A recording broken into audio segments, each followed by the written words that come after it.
guys, welcome back to TNPSC Social and Science. இன்னைக்கு வீடியோல 6th ஸ்டாண்டர்ட்ல தமிழ்ல டேர்ம் 1 ஃபர்ஸ்ட் லெசனோட உரைநடை பகுதி தான் பார்க்க போறோம். இந்த வீடியோவை ஸ்கிப் பண்ணாம ஃபுல்லா பாருங்க. மறக்காம நம்ம சேனலுக்கு சப்ஸ்கிரைப் பண்ணி பக்கத்துல இருக்க பெல் ஐகானை கிளிக் பண்ணிடுங்க. இப்போ வாங்க வீடியோக்குள்ள போயிடலாம்.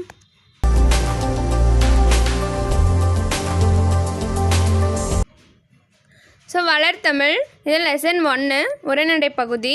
நுழையிறதுக்கு முன்னாடி இந்த பாக்ஸில் ஒன்று கொடுத்துருக்காங்க, அதை படிச்சிடலாம்.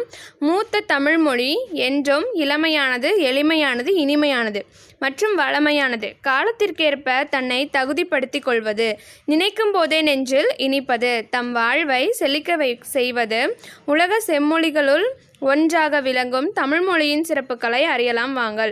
ஸோ இந்த இடத்துல முக்கிய இதுள்ள தமிழ் மொழியை பற்றி தான் கொடுத்துருக்காங்க. அதோட சிறப்பு நம்ம லெசனுக்குள்ளே போய் தான் பார்க்க போகிறோம். ஸோ மனித இனம் கண்டறிந்த சிறந்த கண்டுபிடிப்பு எது அப்படின்னு கொஷின் கேட்டாங்கன்னா மொழி. மனித இனம் கண்டறிந்த சிறந்த கண்டுபிடிப்பு அப்படின்னு ஒரு கொஷின் கேட்டாங்கன்னா அதுக்கு ஆன்சர் மொழி. மனிதரை தவிர பிற உயிரினங்களிடமிருந்து வேறுபடுத்தியும் மேம்படுத்தியும் காட்டுவது. ஸோ மனிதரை பிற உயிரிகளிடமிருந்து வேறுபடுத்தியும் மற்றும் மேம்படுத்தியும் காட்டுவது எது அப்படின்னு கேட்டாலும் மொழி தான்.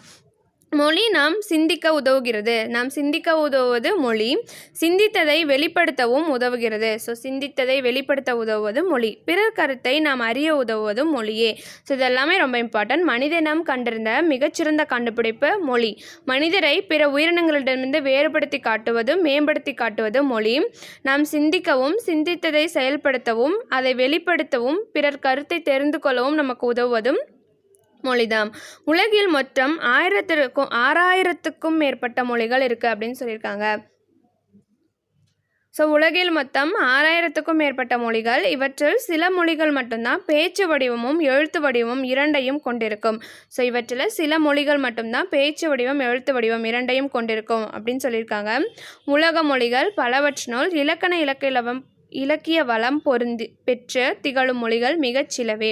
ஸோ இலக்கணமும் இலக்கிய வளமும் பெற்று திகழும் மொழிகள் சிலப்தான். அவற்றுள் செம்மை மிக்க மொழி என ஏற்றுக்கொள்ளப்பட்டவை ஒரு சில மொழிகளே. தமிழ் மொழி அத்தகு சிறப்பு மிக்க செம்மொழியாகும். ஸோ செம்மொழின்னு சில மொழிகளை மட்டும்தான் அங்கீகரிப்பாங்க. அந்த வரிசையில் நம்ம தமிழ் மொழியும் அத்தகு சிறப்பை பெற்றிருக்கு. தமிழ் மொழிக்கு செம்மொழி அப்படிங்கிற அங்கீகாரம் கொடுத்துருக்காங்க. அடுத்தது, தமிழ் இலக்கியங்கள் பலவும் இனிமையானவை. ஓசை இனிமை, சொல்லினிமை, பொருளினிமை கொண்டவை. ஸோ தமிழ் மொழிகளுக்கும் ஓசை இனிமை, சொல்லினிமை, பொருளினிமை. ஓசை இனிமை, சொல்லினிமை, பொருளினிமை கொண்டவை. பல மொழிகளை கற்ற அறிஞர் யார் அப்படின்னா பாரதியார்.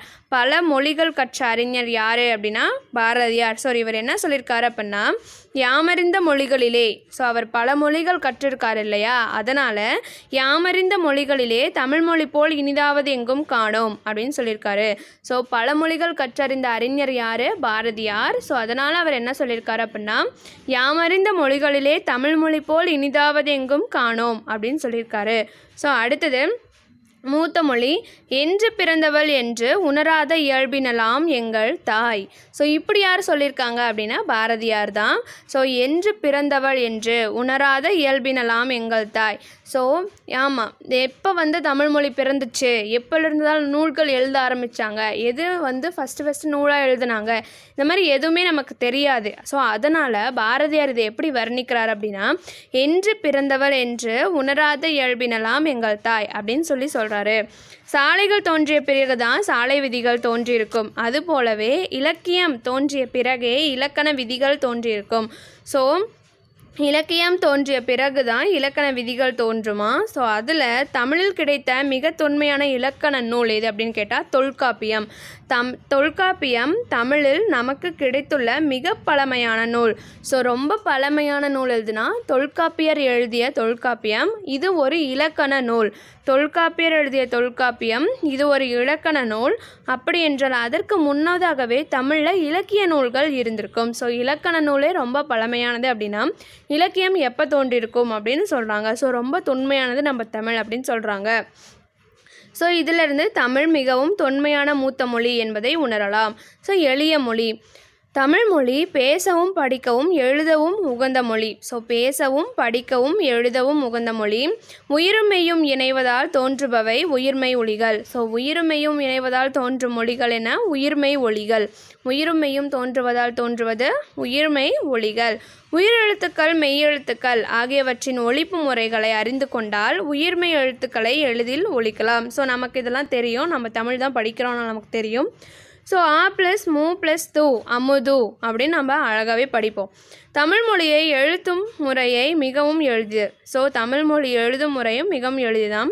இதற்கேற்ப தமிழ் எழுத்துக்கள் பெரும்பாலும் வலஞ்சொலி எழுத்துக்களாகவே இருக்கும். ஸோ நமக்கு வலது கை பார்த்திங்கன்னா நமக்கு ரொம்ப ஹெவி வெயிட் கூட தூக்கும். ஆனால் இடது கையில் நம்மளால் அவ்வளோக்கா பண்ண முடியாது. ஸோ அதே மாதிரியே தமிழ் மொழியில் இருக்க எழுத்துக்கள் கூட பெரும்பாலும் வலஞ்சொலி எழுத்துக்களாகவே இருக்குது அப்படின்னு சொல்கிறாங்க. ஸோ என்னென்ன வலஞ்சொலி எழுத்துக்கள் இருக்குது அப்படின்னா அ ஏ ஔ நா ஞா. ஆ ஏ ஔ நா ஞா. ஸோ ஆ ஏ ஔ நா ஞா. ஸோ அடுத்தது இடஞ்சொலி எழுத்துக்கள் என்னென்னு கேட்டாங்கன்னா டயலா. ஸோ டயல் பண்ணுறது அந்த மாதிரி வச்சுக்கோங்க. ஸோ இடஞ்சொலி எழுத்துக்கள் என்னென்னா டயலா. வலஞ்சொலி எழுத்துக்கள் ஆயே ஔநாயா ஔநான்யா. ஸோ ஔநானா ஆயே இந்த மாதிரி ஞாபகம் வச்சுக்கலாம். ஸோ அடுத்தது தெரிந்து கொள்வோம்ல கொடுத்துருக்காங்க. தமிழ் அப்படிங்கிற சொல் எந்த இலக்கியத்தில் பயன்படுத்தியிருக்காங்கன்னா தொல்காப்பியம். ஸோ தொல்காப்பியமே தமிழில் ரொம்ப பழசு இல்லையா? ஸோ அதில் தமிழ் அப்படிங்கிற வேர்ட் பயன்படுத்தியிருக்காங்க. இப்போ ஞாபகம் வச்சுக்கலாம். தொல்காப்பியம் பழமையானது, அதில் தமிழ்ங்கிற வேர்ட் பயன்படுத்தியிருக்காங்க. எப்படி பயன்படுத்தியிருக்காங்க அப்படின்னா தமிழன் கிளவியும் அதனோர் அற்றே அப்படின்னு பயன்படுத்தியிருக்காங்க. ஸோ ரொம்ப நம்ம பாட்டிங்க எல்லாத்தையும் கிளவி நீங்கள் யூஸ் பண்ணியிருக்காங்களா வேர்ட். ஸோ பாட்டின்னு வச்சுக்கலாம். ஸோ பாட்டிங்கெல்லாம் ரொம்ப பழசா? ஸோ தமிழும் ரொம்ப பழசு இல்லையா? ஸோ தொல்காப்பியமும் ரொம்ப பழசு. ஸோ தமிழ்ங்கிற வேர்ட் தொல்காப்பியமில் எந்த லைனில் யூஸ் பண்ணியிருக்காங்க? தமிழின் கிளவியும் அதனோர் அற்றே அப்படின்னு யூஸ் பண்ணியிருக்காங்க. அடுத்தது தமிழ்நாடு அப்படிங்கிற சொல் எந்த நூலில் யூஸ் பண்ணியிருக்காங்க அப்படின்னா சிலப்பதிகாரத்தில் வஞ்சிக்காண்டமில் யூஸ் பண்ணியிருக்காங்க. ஸோ சிலப்பதிகாரம் வஞ்சிக்காண்டமில் தமிழ்நாடு அப்படிங்கிற சொல் யூஸ் பண்ணியிருக்காங்க. எப்படியாப்பட்ட லைனில் யூஸ் பண்ணியிருக்காங்க அப்படின்னா இமிழ் கடல் வேலியை தமிழ்நாடு ஆகிய இது நீ கருதினை ஆயின். ஸோ இமிழ் கடல் வேலியை தமிழ்நாடு ஆக்கிய இது நீ கருதினை ஆயின்.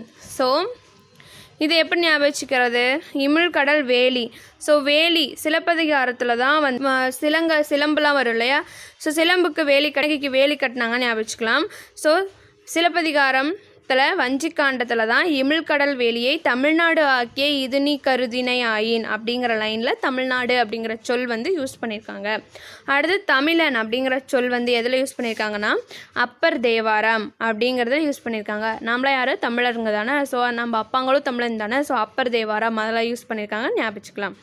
அடுத்தது சீர்மை மொழி. அதற்கான சில உதாரணங்கள்லாம் கொடுத்துருக்காங்க. சீர்மை என்பது ஒழுங்குமுறையை குறிக்கும் சொல். ஸோ சீர்மைனா எதை குறிக்கும்? ஒழுங்குமுறையை குறிக்கும். தமிழ் மொழியின் பல வகை சீர்மைகளுள் அது சொற்சிறப்பு குறிப்பிடத்தக்கது. ஸோ சொல் சிறப்பு தமிழ் மொழியில் குறிப்பிடத்தக்கது என்னன்னு பார்க்க போகிறோம்.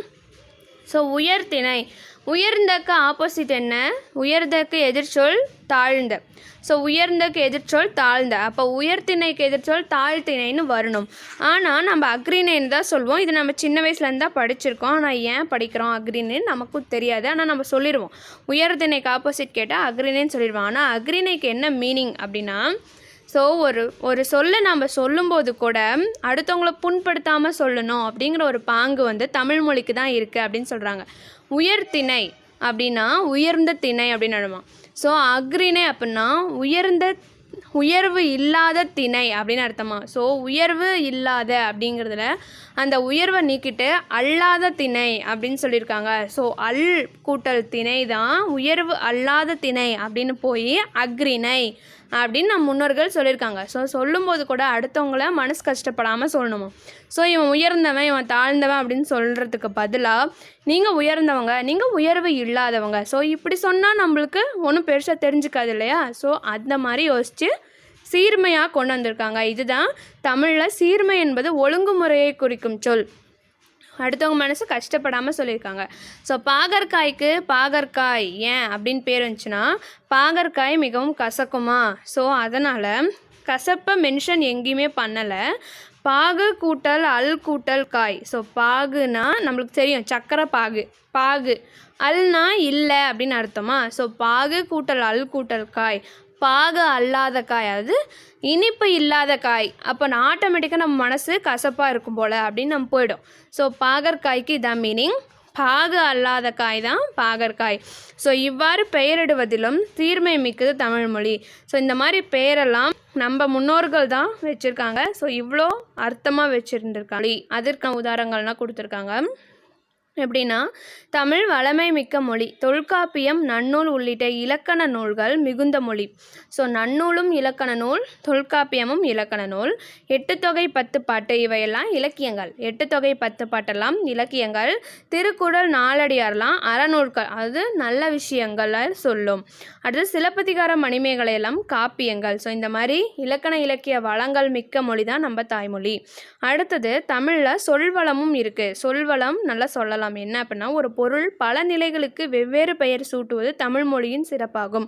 ஒரு பொருள் பல நிலை, அது ஒரு பொருள் ஒரே மாதிரி இருக்காது இல்லையா, ஒவ்வொரு காலத்துக்கு தகுந்த மாதிரி அதில் மாற்றம் உண்டாகும். ஸோ அந்த மாற்றத்துக்கு ஏற்ற மாதிரி அதுக்கு பேர் வச்சுருக்காங்க. ஸோ பூவோட 7 நிலைகளுக்கு தனித்தனி பெயர்கள் தமிழில் உண்டு. ஸோ அந்த 7 நிலை என்னென்னா இந்த படத்தில் பார்க்குறோம்.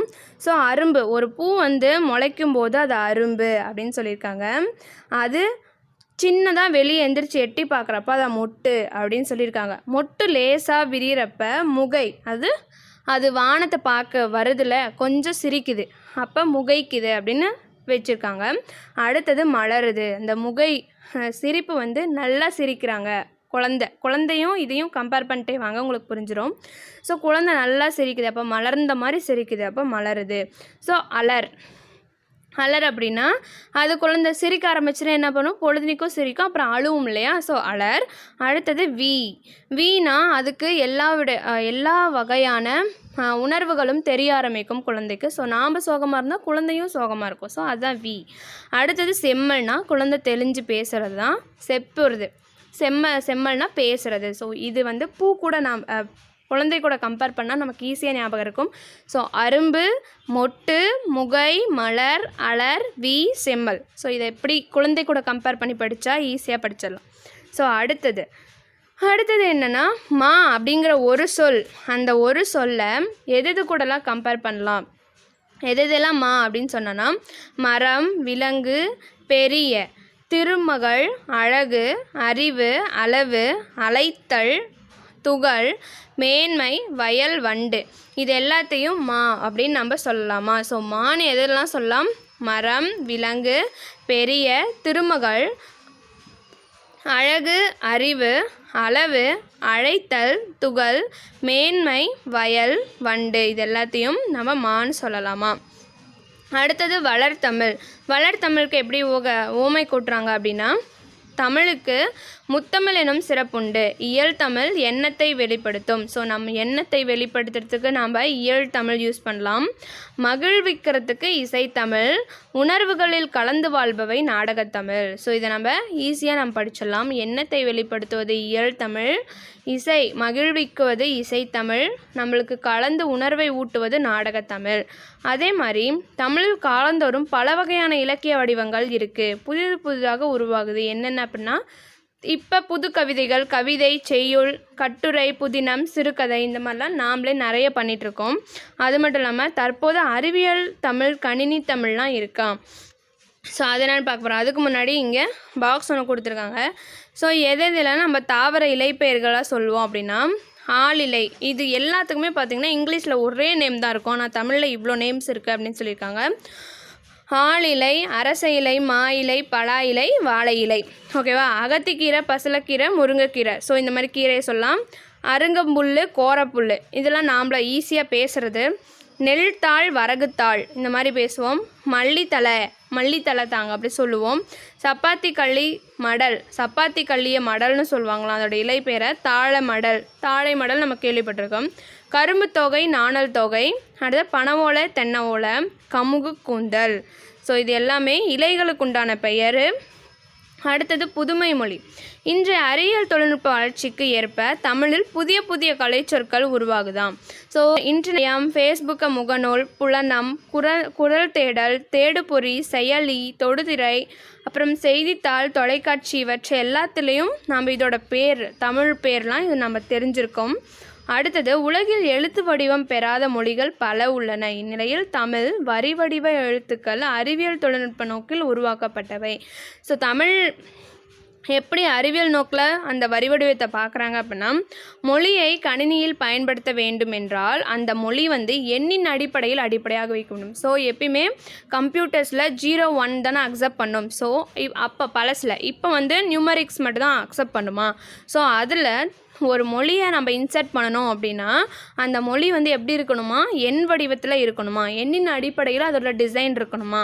ஸோ அதே மாதிரி 1லேருந்து 10க்கு தமிழ் எழுத்துக்களை வகைப்படுத்தியிருக்காங்க.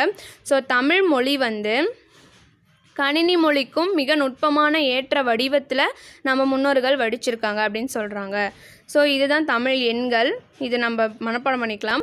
அடுத்தது தமிழ் மொழி கணினி இணையம் போன்றவற்றில் பயன்படுத்தக்க வகையில் எண் வடிவத்திலையும் அமைஞ்சிருக்குன்னு நம்ம பார்த்துட்டோம். ஸோ மூத்த மொழியான தமிழ் முதுமொழியாகவும் திகழ்கிறது. இது சிறப்புமிக்க மொழியை கற்பது நமக்கு பெருமை அல்லவா. ஸோ இதெல்லாம் சொல்லியிருக்காங்க. அடுத்தது இது நான் செப்பரேட்டாக போடுறேன். ஸோ இதிலிருந்து துணைப்பாடம் நெக்ஸ்ட் வீடியோவில் பார்க்கலாம். இது வரைக்கும் இந்த வீடியோ உங்களுக்கு பிடிச்சிருந்தா லைக் பண்ணுங்கள், ஷேர் பண்ணுங்கள், கமெண்ட் பண்ணுங்கள். அண்ட் மறக்காமல் நம்ம சேனலை சப்ஸ்கிரைப் பண்ணிவிட்டு பக்கத்தில் இருக்க பெல் ஐக்கனையும் கிளிக் பண்ணுங்கள். இதோட கண்டினியூ வீடியோ நாளைக்கே போட்டுடலாம். ஸோ நெக்ஸ்ட் வீடியோவில் பார்க்கலாம். until then bye.